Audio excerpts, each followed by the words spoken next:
ABC News legal contributor Brian Buckmeyer joins me now live for more on this. Brian, thanks for being on. The defense really hammered in on the fact that the state has yet to find the murder weapons here. And they also questioned a law enforcement agent who said she could not rule out the possibility of two shooters. How big was that?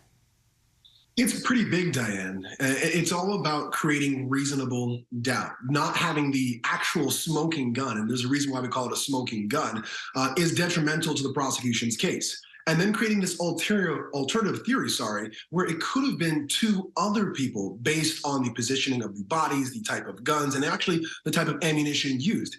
Defense attorneys say you just need one. So if one juror believes it, that's a not guilty or at least a hung jury.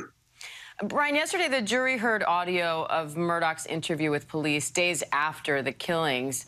And it's raising some questions about his alibi. The prosecution says cell phone records put him on the property that night. That's different from the story he told police. Is that enough for prosecutors to prove he was involved?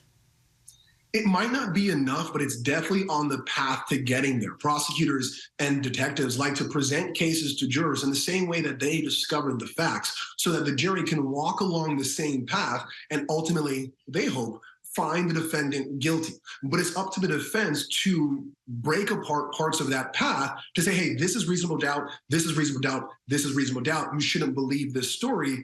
I'm not sure if it's enough, but it's definitely on the right track for the prosecution. Brian, as we hear more from investigators and from a Verizon official, what are you listening for? I'm listening to how exact this Verizon expert or employee can put Alec Murdaugh on the scene of the crime and the timing. A lot of the triangulations when it comes to the ability to track us by our very phones is dependent on where these cell phone towers are. And when I hear a 1,700-acre property in South Carolina, I'm thinking, well, how close can you triangulate these cell phones? All right, New York City homicide public defender, ABC News contributor Brian Buckmeyer, thank you. Thank you. Hi, everyone. George Stephanopoulos here. Thanks for checking out the ABC News YouTube channel. If you'd like to get more videos, show highlights, and watch live event coverage, click on the right over here to subscribe to our channel. And don't forget to download the ABC News app for breaking news alerts. Thanks for watching.